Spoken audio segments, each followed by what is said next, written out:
여러분, 이 말씀은 이제 우리가 신년을 시작하면서 힘차게 비전을 갖고 이제 꿈을 안고 이제 시작을 하는데 너무 좋습니다. 그런데 오늘 이 질문은 이제 한 해를 시작하면서 또 이제 출발하고 지내면서 늘 좋은 일만 있고 희망찬 일만 있고 행복하고 즐거운 일만 있으면 너무 좋겠어요. 그러길 소망합니다. 저도 그렇고 우리 모두도 그렇고 그러길 소망하는데, 근데 삶이라는 게 그렇지 않더라고요. 살아보면 예기치 않은 일들도 생기고 어려운 일도 생기고, 그리고 또 어느 때는 내가 실수하고 잘못해서 넘어질 때도 있고, 어느 때는 죄를 지을 때도 있고, 그리고 또 어느 때는 원치는 않지만 뭐 허물과 모순과 그런 문제들이 생길 때가 있습니다.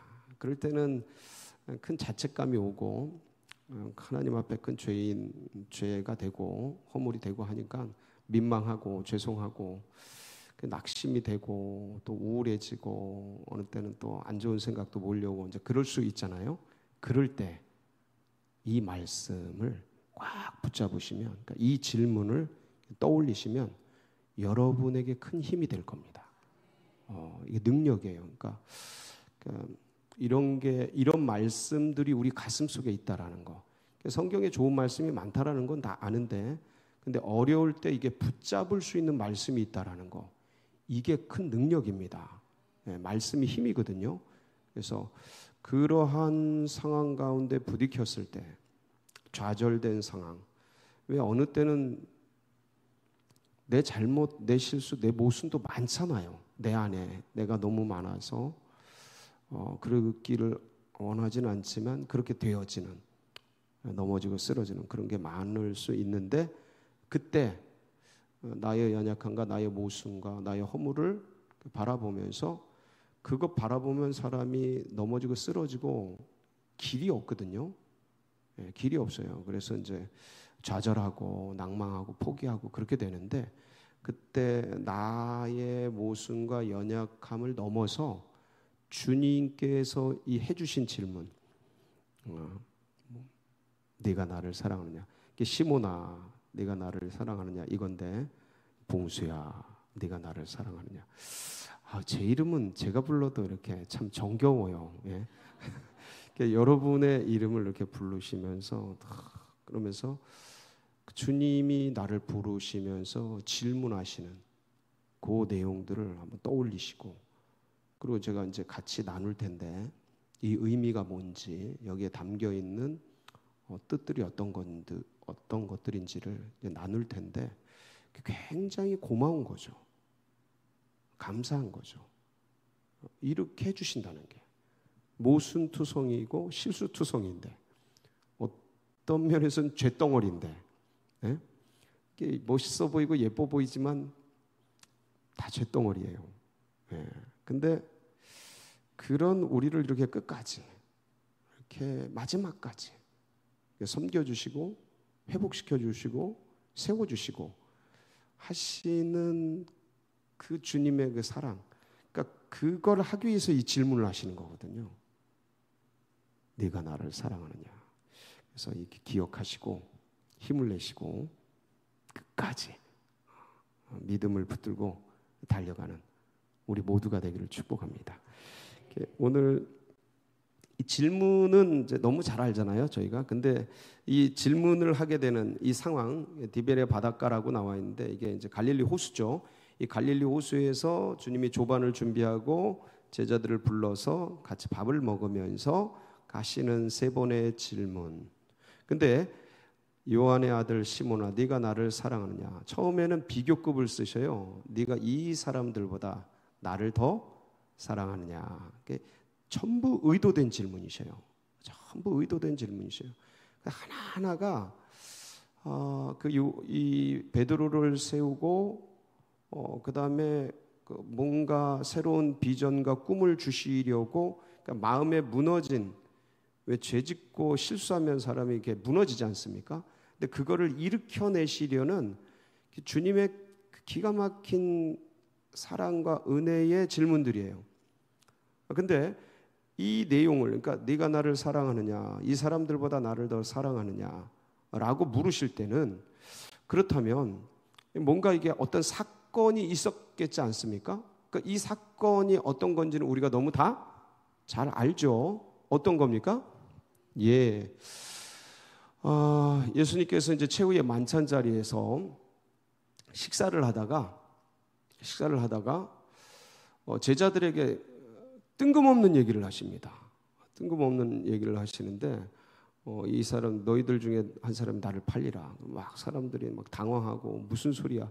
그러다가 또 네가 높으네 내가 높으네 막 그렇게 그런 얘기를 하시다가 갑자기 어떤 얘기를 하시냐면 아주 놀라운 말씀을 하셔요. 그게 뭐냐면 베드로가 이제 주님을 부인하실 것에 대해서 말씀을 하십니다. 마태복음 26장 69절로 75절에 보면 이제 그 내용들이 쭉 나오는데, 일단은 예수님께서 베드로에게 너희들이 다 나를 버리고 도망할 거다. 그러니까 주님 그렇지 않습니다. 저는 죽을지언정 주님을 부인하지 않겠습니다. 그때 주님이 예언 아닌 예언을 하시죠. 네가 오늘 밤 닭 2번 울기 전에 3번 나를 부인하리라. 제가 죽어도 주님을 부인하지 않겠습니다. 죽을지언정 주님을 부인하지 않겠습니다.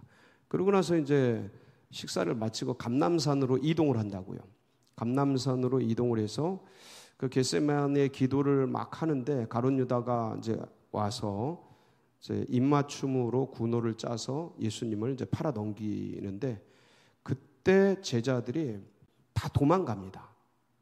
다 도망가요. 거기 성경을 보면 아주 참, 마태복음 26장 56절인데 여기 보면 이런 내용이 올라가 있습니다. 시작. 그러나 어떻게 된 것은 다 선지자들의 글을 이루려 함이니라 하시더라. 이에 제자들이 다 예수를 버리고 도망하니. 그러니까 예수를 버리고 도망하니라, 그 앞에 저 다가 뭐냐면 올이에요. 올. 한 사람도 남김 없이 다 도망간 거예요. 야, 참 의리 없다. 진짜 위기에 처하니까 이렇게 되는구나. 예? 근데 뭐 제자들만 그러나요? 다 똑같죠. 위기에 처하고 그러면 나 살기 바쁘죠 뭐. 우리는 그러지 않았으면 좋겠어요. 고난이 오고 어려움이 와도 뭐 하나님 왜 이래요? 뭐 이래요 이거 이러지 않고 이 고난을 통해서 주님의 고난을 더 묵상하고 그리고 주님을 더 깊이 알아가는 우리 모두가 되기를 소망합니다. 근데 쉽지 않아요. 말은 쉬워요. 신앙은 말로는 쉬워요. 근데 닥치면 그게 얼마나 고통스러운지 몰라요. 근데 그걸 이겨간다라는 게, 믿음 붙들고 이겨간다라는 게 그게 진짜 고통이더라. 그래서 기도가 필요해요. 평소에 기도가 필요해요. 이게 기도가 쌓이고 말씀이 쌓이고 영적 근육이 쌓여야지 그때 그날 탁 부딪혔을 때 그게 자동 반사적으로 그런 게 나와요. 주님 붙들고 견디고 이겨가고 이게 나오지, 평소에 이런 기도 말씀 이게 쌓이지 않고는 이게 말로만 다 돼요. 말로만 하겠다 하는데 부딪혀보면 안 되는 걸 뭐 뛰어보면 안 돼요. 뛰어보면 근육이 못 따라가. 달리기가 안 돼. 축구가 안 돼. 뭔가 싸워야 되는데 파이팅을 해야 되는데 안 돼요. 마음은 원이로 돼? 육신이 약해서 자꾸 넘어지고 쓰러져. 그래서 평소에 자꾸 쌓아야. 제자들이 저기 왜 도망갔냐? 마음이야 주님과 같이 가고 싶죠. 근데 쌓인 기도가 없어요. 쌓인 말씀이 없어. 뭐 전부 속에 자기들 성공하고 싶고 뭐 한 자리 차지하고 싶은 그 정치적 야망과 욕망이 가득할 뿐이지 뭐 이 영적으로 쌓인 게 없어요. 그러니까 도망가는 거예요. 그러니까 부인하는 거거든요. 근데 똑같아요, 우리도. 평소에 말씀과 기도를 쌓자. 말로만의 신앙이 아니고, 주일날 하루 띡 와가지고 많은 그런 신앙이 아니고, 주일이든 평일이든 관계없이 항상 주님 중심으로 말씀 붙들고 기도하면서 이 복음을 어떻게든 전하려고 하는 선교적 사명하에 삶을 드리고 주님이 무엇을 원하시나 묻고 듣고 순종하면서 이 길을 걸어가는 여러분 되기를 축복합니다. 그래서 이런 부끄러운 일은 다시 발생하지 않아야죠. 그래도 주님의 교회가, 주님의 나라가, 주님께서 어떤 어려움에 처했을 때 주님 제가 여기 있습니다. 빡! 할렐루야. 여러분 앞장서서 막아내시고 돌파하시고, 그러고 그렇게 해서 주님 나라를 지켜내고 주님의 백성들을, 주님의 교회를 수호하는 정말 복병들이 되시길 축복합니다. 근데 다 도망갔어요. 다 도망가고 나서 이제 이 예수님이 이제 붙잡혀서 끌려가는데 대제사장 안나스의 그 뜰로 끌려갑니다. 그때 친척이었던 사도 요한이 그 집을 찾아가요. 근데 그때 베드로도 같이 갑니다. 친척인 사도 요한은 안쪽으로 들어가는데 베드로는 이렇게 눈치 보고 있다가 이게 여종이 와가지고 이제 시작되죠. 그 시작이 어디예요? 마태복음 26장 69절로 75절. 여기는 봐야 돼요. 한번 볼까요? 시작. 베드로가 바깥들에 앉았다가 한 여종이 나와 이르되 너도 갈릴리 사람 예수와 함께 있었도다 하거늘 베드로가 모든 사람 앞에서 부인하여 이르되 나는 네가 무슨 말을 하는지 알지 못하겠노라 하며 안문까지 나아가니 다른 여종이 그를 보고 거기 있는 사람들에게 말하되 이 사람은 나사렛 예수와 함께 있었도다 하며 맹세하고 또 부인하여 이르되 나는 그 사람을 알지 못하노라 하더라. 조금 후에 곁에 섰던 사람들이 나와 베드로에게 이르되 너도 진실로 그 도당이라 네 말소리가 너를 포장한다. 그가 거주하여 맹세하여 이르되 나는 그 사람을 알지 못하노라 하니 곧 닭이 울더라. 이에 베드로가 예수의 말씀 닭 울기 전에 네가 3번 나를 부인하리라 하심이 생각나서 밖에 나가서 심히 통곡하니라. 그래서 이제 도망갔죠. 다들 도망갔다고요. 그리고 이제 예수님이 어떻게 되나 살피러 온 베드로는 이제 3번을 부인하는데 그 3번 부인하는 과정이 굉장히 비참해요. 비참해. 그러니까 부인하고 그다음에 맹세하고 그다음에 저주하고. 근데 이 과정을 보면 제가 이거 비교를 여러 번 이제 가룟 유다와 여러 차례 비교를 했습니다. 가룟 유다는 예수님을 은 30에 팔아서 넘겼죠. 제자들은 다 도망갔죠. 이 사도 요한 같은 경우는 사도 요한으로 알려져 있어요. 그러니까 누구인지 명확하진 않은데 옷을 입고, 그러니까 혼이불을 입고 있다가 빨개 벗고 도망간 사람도 있어요. 제자 중에. 그게 성경에 기록이 돼 있어요.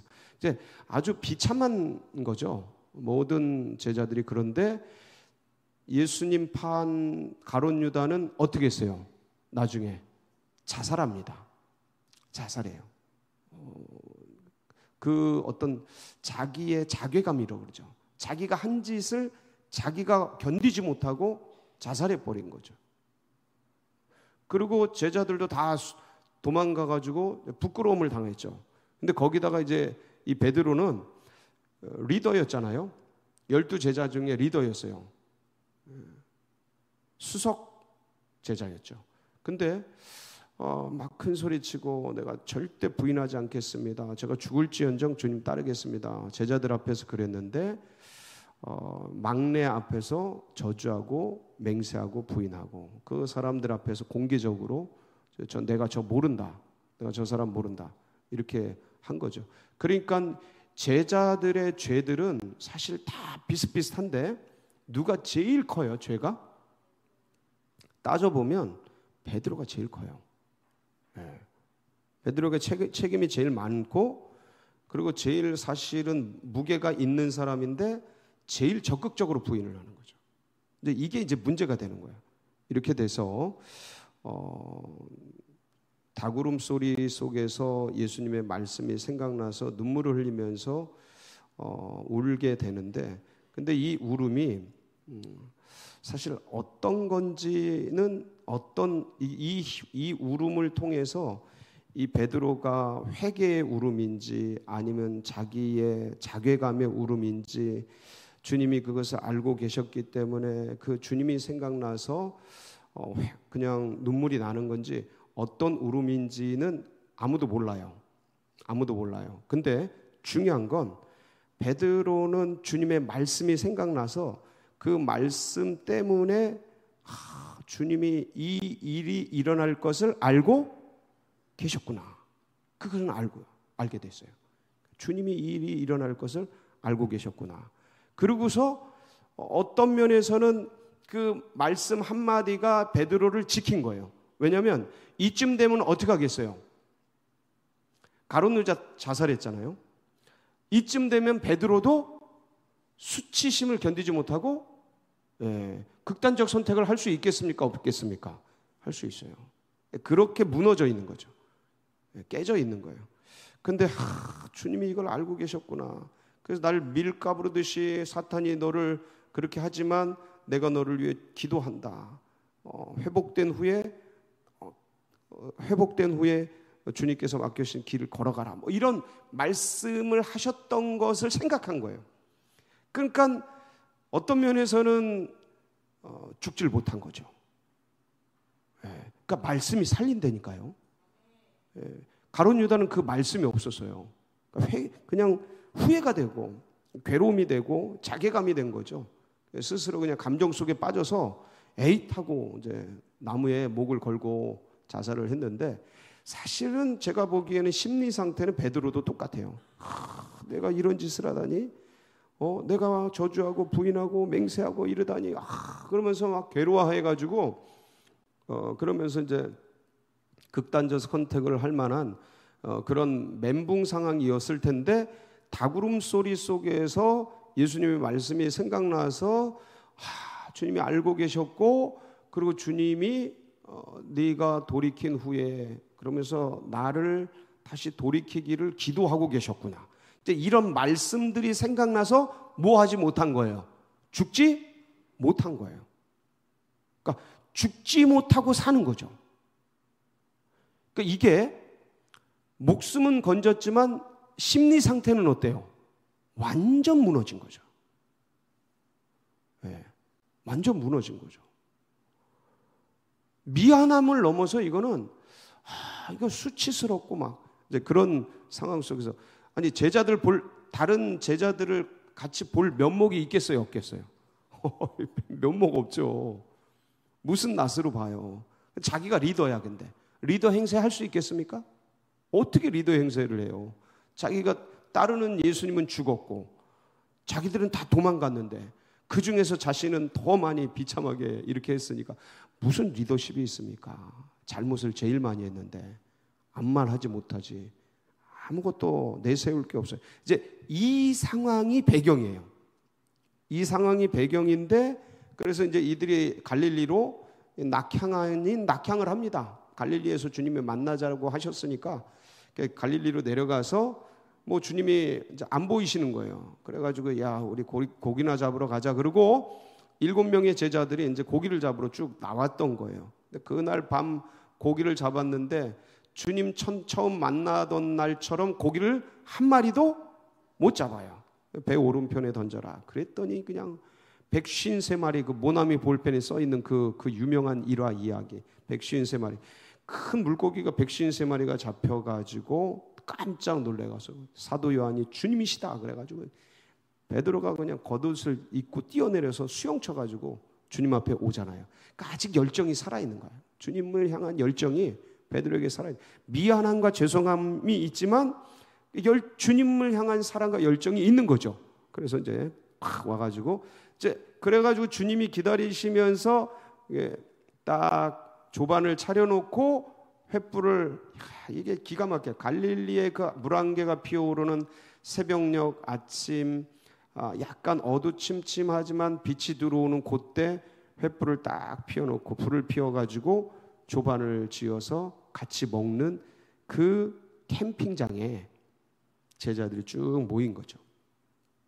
모여서 주님이 그때 물으신 거예요. 누구한테요? 베드로에게. 베드로에게 뭐라고 물으셨어요? 15절. 15절 말씀을 보면 감동됩니다. 같이 봅니다. 시작. 그들이 또 저밥 먹은 후에 예수께서 시몬 베드로에게 이르시되 요한의 아들 시몬아 네가 이 사람들보다 나를 더 사랑하느냐 하시니 이르되 주님 그러하나이다. 내가 주님을 사랑하는 주님께서 아시나이다. 이르시되 내 어린 양을 먹이라. 여기 보면 요한의 아들 시몬아 네가 누구보다요?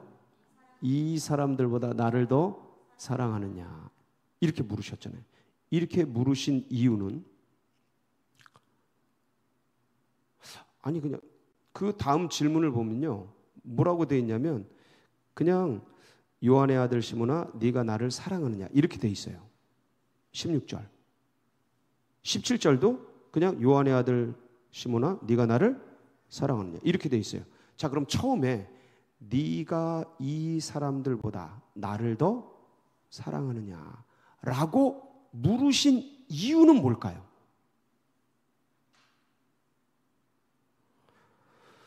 제일 먼저는요 주님이 베드로에게 뭐 해주신 거예요? 질문을 하셨잖아요. 질문 물으셨잖아요. 전 이게 감사하더라고.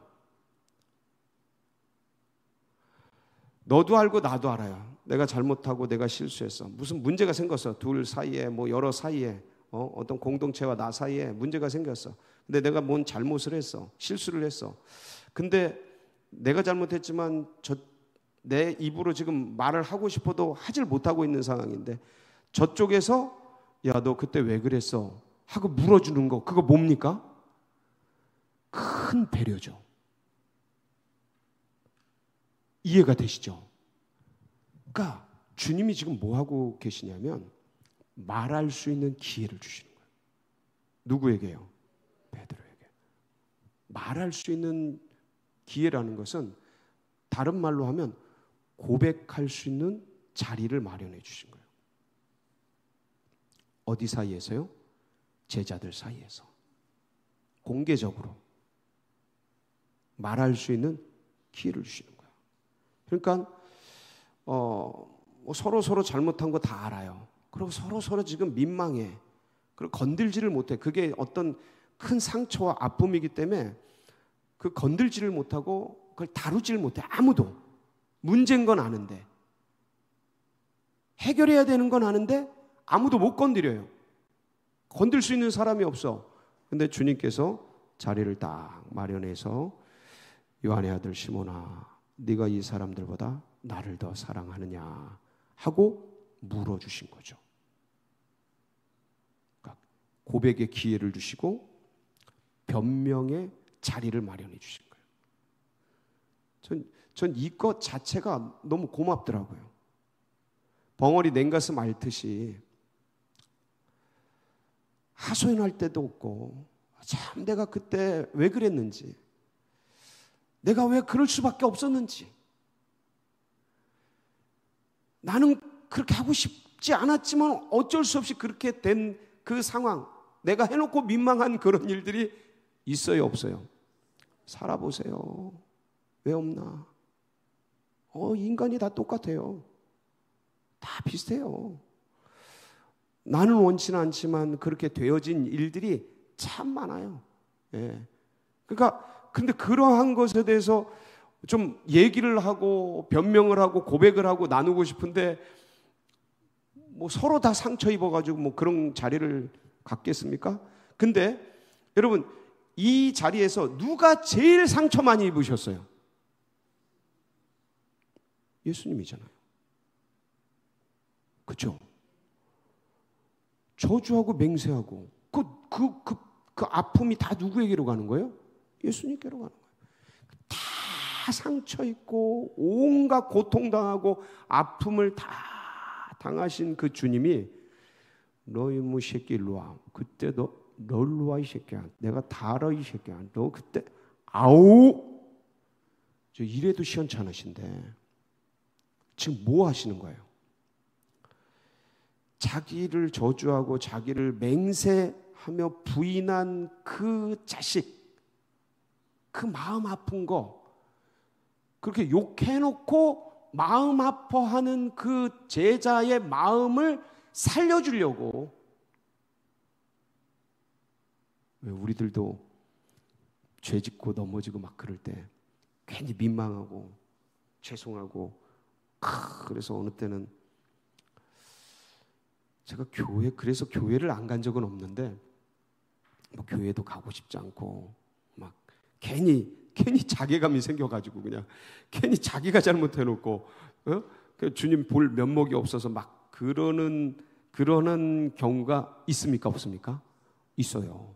근데 항상 누가 먼저 마음을 만져주시고 다가오셔요? 주님이시죠. 지금 그거 하고 계신 거죠. 고백해라.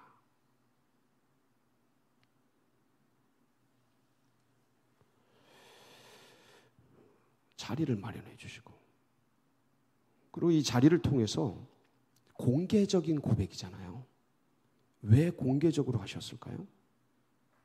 당연하죠. 주님은 지금 베드로의 뭘 회복시키시려고 그러는 거예요?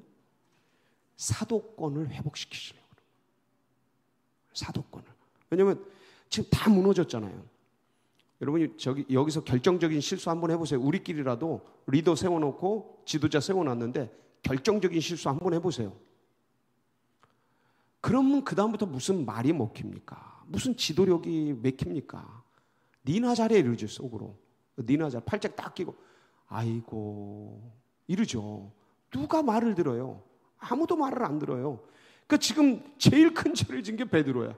그런데 지금 주님이 공개적으로 이 고백을 시키면서 이 사람들보다 네가 나를 더 사랑하느냐를 고백시키고 듣게 하고 그리고 다 보게 하고 경험시키면서 베드로의 무너진 사도권을 주님이 회복시켜 주시는 거예요. 그러니까 한 영혼을 주님이 얼마나 사랑하시는지, 한 심령을 얼마나 귀히 여겨주시는지, 무너져 있는 그 베드로가 그 고백을 하면서, 여러분 사람이요 이렇게 공개적인 고백을 하고 또 나눔을 하고 또 인정을 해주고 그러면 살아납니다. 그냥 아무리 힘들고 어려워도요 서로 으쌰으쌰하면 다 살아납니다. 근데 아무리 잘났어도 아무도 인정 안 해주고 가만히 있어 보세요. 어디 말할 데도 없고 그래 보세요. 그냥 쭈그러들어요. 그걸 견딜 수 있는 사람들이 없어요. 다 그냥 여름날 낫에 베인 풀처럼 푹 수그러듭니다. 여지 없어요. 주님께서 자리를 마련해서 사도권을 회복시켜 주시는 거예요.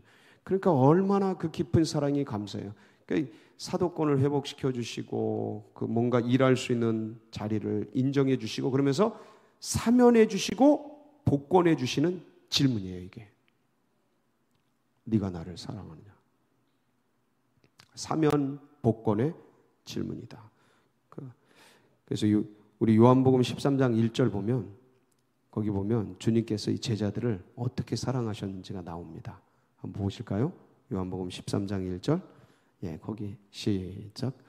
유월절 전에 예수께서 자기가 세상을 떠나 아버지께로 돌아가실 때가 이른 줄 아시고 세상에 있는 자기 사람들을 사랑하시되 끝까지 어떻게 사랑하셔요? 70번씩 7번이라도 끝까지 사랑하시고 섬기시고. 그래서 주님이 그런 말씀하시죠. 내가 너희를 사랑한 것 같이 너희도 서로 쉬워요, 어려워요? 바로 나오네. 겁나 어려워요. 너무 어려워요. 진짜로. 근데 주님 생각하면 해야 돼요, 안 해야 돼요? 주님 생각하면 사랑해야죠. 사랑해야지. 근데 돼요, 안 돼요? 안 돼요, 잘. 내 능력이, 내 인격이 그게 잘 안 돼요. 어떻게 해야 돼요? 포기해야 됩니까? 기도하셔야 돼요. 주님 붙들고, 주님, 제 인격을 키워주세요. 제 캐파를 키워주세요. 제 수용성을 키워주세요. 제가 받아낼 수 있게 해주세요. 여러분, 신앙은요, 받아냄이에요. 받아냄. 얼마나 영혼을 받아내느냐. 그래서 사실은 중직자가 되고 교회에서 큰 일을 맡기는 사람들은 반드시 셀리더를 해야 돼요. 반드시 교회 학교를 해야 돼요. 교사를. 영혼을 다뤄봐야 돼요. 영혼을 품어봐야 돼. 이게 얼마나 어려운지. 이걸 견뎌낸 사람들이 교회의 중직을 맡으셔야 돼. 진짜로. 예. 아니, DTS도 훈련을 받아야지, 당연히. 근데 진짜는 이 셀리더나 교사나 이걸 해야 돼. 그래서 그 영혼을 품어보고 받아보고 안 돼요. 예, 진짜 힘들어요. 그런 걸 하면서 내 자신이 얼마나 옹졸한지, 내 자신이 얼마나 좁아 터졌는지, 예? 그리고 내 속에 얼마나 야비한 것들이 많은지, 그 영혼, 나하고 안 맞는 영혼을 부대끼며 안 품어내면 찢어지고 도망가고 막 그러는데 그 셀에서 어떡할 거야? 품어내야지. 근데 돼요, 안 돼요? 안 돼. 나하고 너무 달라. 하는 말도 아우 생긴 것도 거시기해. 어느 땐 보면. 근데 그걸 사랑해내는, 품어내는 그 훈련, 그 과정, 그걸 겪어내야 돼. 그 주님께서는 우리를 끝까지 사랑하시고 끝까지 품어주시고 결국은 베드로의 사도권을 회복시켜주시고. 이거 진짜 사랑하지 않으면 안 됩니다.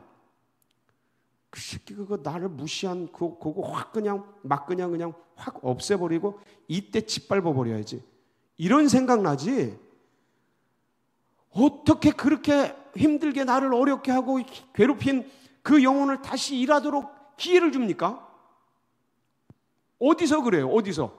어느 나라예요? 그 나라는 주님 나라밖엔 그런 게 없어요.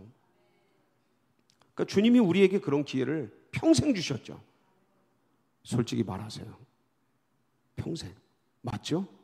그러니까 우리도 내 자녀들, 내 남편, 내 부인, 내 옆에 있는 동료들, 내 셀원들, 옆에 있는 학생들, 이 괴롭히고 어렵혀도 나는 더했어요. 누구는 더했어요?